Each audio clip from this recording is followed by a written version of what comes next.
My dear young leaders and parents,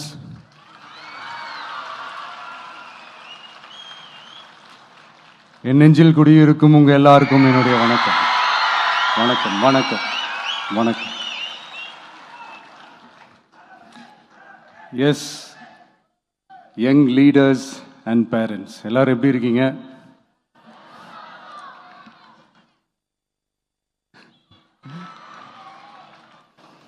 உங்க எல்லாரையும் சந்திச்சதுல மிக்க மிக்க மகிழ்ச்சி. Thank you thank you. Love you too. First of all, congratulations for your this beautiful achievements. படிப்பில் சாதிக்கணும் தான், படிப்பும் சாதனை தான், அதான் மறுக்கல. பட் அதுக்காக பர்டிகுலராக ஒரே ஒரு படிப்பில் மட்டும் நம்ம அச்சீவ் பண்ணியே ஆகணும் அப்படின்னு நினைக்கிறது ஒன்றும் சாதனை கிடையாது. ஒரே விஷயத்தை பற்றி திரும்ப திரும்ப யோசித்து உங்கள் ஆங்ஸைட்டியை ஏற்றிக்காதீங்க. அவ்வளோ ஸ்ட்ரெஸ்ஃபுல் ஆக வேண்டிய அவசியம்லாம் ஒன்றுமே கிடையாது. இது நான் ஏன் சொல்கிறேன்னா, நீட்டு மட்டும் தான் உலகமா?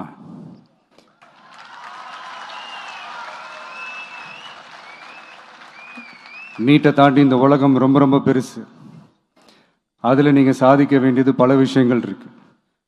அதனால் இப்போவே உங்கள் மைண்டை ரொம்ப ஸ்ட்ராங்காக வச்சுக்கோங்க, டெமோக்ராட்டிக்காக வச்சுக்க கற்றுக்கோங்க.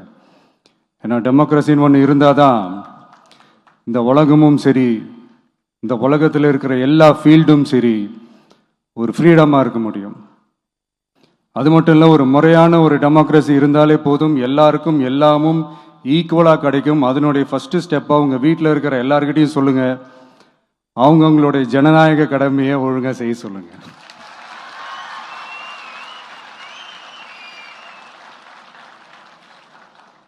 ஜனநாயக கடமையை சரியாக செய்கிறதுனா அது ஒன்றும் பெரிய ஒரு விஷயம்லாம் கிடையாது, சாதாரணமான விஷயந்தான்.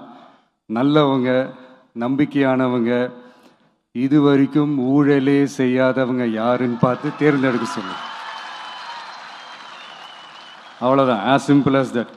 அதுதான் அந்த கடமை. நான் ஒரு 2 years பேக் இதே ஸ்டூடெண்ட்ஸ் ஃபங்க்ஷனில் நான் சொல்லியிருந்தேன், இந்த காசு கொடுத்து ஓட்டு வாங்கி ஜெயிச்சிடலாம்னு நினைக்கிறாங்க இல்லையா, அவங்கள அந்த கல்ச்சரே யாரும் என்கரேஜ் பண்ணாதீங்க, யாரும் காசு வாங்காதீங்க, உங்கள் பேரண்ட்ஸ்கிட்டையும் எடுத்து சொல்லுங்கன்னு நான் சொல்லியிருந்தேன். அதை அப்படியே ஃபாலோ பண்ணுங்க. ஆனால் நீங்கள் வேணா பாருங்க, அடுத்த வருஷம் என்ன நடக்க போகுதுன்னு. வண்டி வண்டியாக கொண்டாந்து கொட்ட போகிறாங்க. அது அத்தனையும் உங்ககிட்ட இருந்து கொள்ளையடிச்ச பணம் தான். என்ன பண்ண போறீங்க? என்ன பண்ணணும்னு உங்களுக்கு கரெக்டா தெரியும். அது நான் சொல்லிதான் புரிய வைக்கணும்னு ஒன்றும் அவசியம் இல்லை. அண்ட் மை டியர் பேரண்ட்ஸ், உங்ககிட்ட ஒரு சின்ன ரிக்வெஸ்ட். உங்கள் குழந்தைங்களோட விஷயத்தில் எதுவும் ஃபோர்ஸ் பண்ணாதீங்க, ப்ரெஷர் போடாதீங்க, எதுவும் இம்போஸ் பண்ணாதீங்க. ஃபர்ஸ்ட் ஆஃப் ஆல் அவங்களுக்கு என்ன பிடிச்சிருக்குன்றதை தெரிஞ்சுக்கிட்டு அதுக்கு ஏற்ற மாதிரி வழி நடத்துங்க. நான் டெஃபினட்டாக சொல்கிறேன், எத்தனை தடைகள் வந்தாலும் அவங்கவுங்களுக்கு பிடிச்ச விஷயத்தில், அவங்கவுங்களுக்கு பிடிச்ச துறையில் அவங்க கண்டிப்பாக சாதிச்சு காட்டுவாங்க.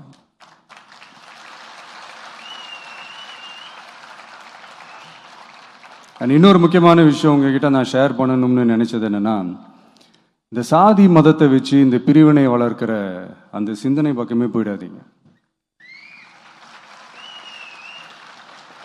அந்த சிந்தனை உங்களையோ இல்லை உங்கள் மைண்டையோ டிஸ்டர்ப் பண்ணுற அளவுக்கு அதை அலோவ் பண்ணவே பண்ணாதீங்க.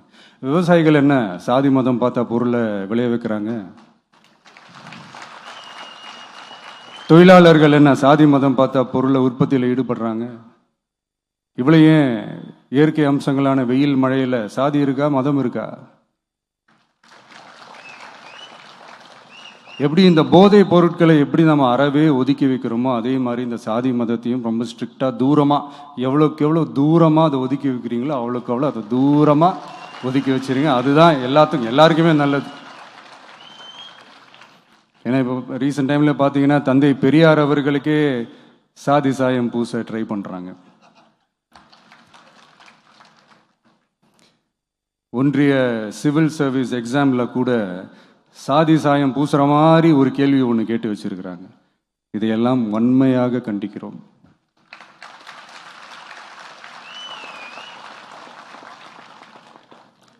இந்த உலகத்தில் எது சரி எது தவறு அப்படின்றத அனலைஸ் பண்ணி பார்த்தாலே போதும். ஒரு குழப்பம் இல்லாத ஒரு தெளிவான ஒரு வாழ்க்கையை ஒன்று வாழலாம். எதுக்கும் ரொம்ப எமோஷ்னலாக ஆகாதீங்க, அவ்வளோ வருத்தலாம் இல்லை. டெக்னிக்கல் அண்ட் சயின்டிஃபிக் அப்ரோச்சோடவே திங்க் பண்ணுங்கள். ஏன்னா வரப்போகிற இயர்ஸில் ஆல்ரெடி வந்துட்ட இந்த ஏஐ ஆர்டிஃபிஷியல் இன்டெலிஜென்ஸ் உலகத்தை எதிர்கொள்கிறதுக்கு அதுதான் ஒரே வழி. The sky is vast and wide and you have strong wings. So feel free to fly like a bird with courage, conviction and confidence.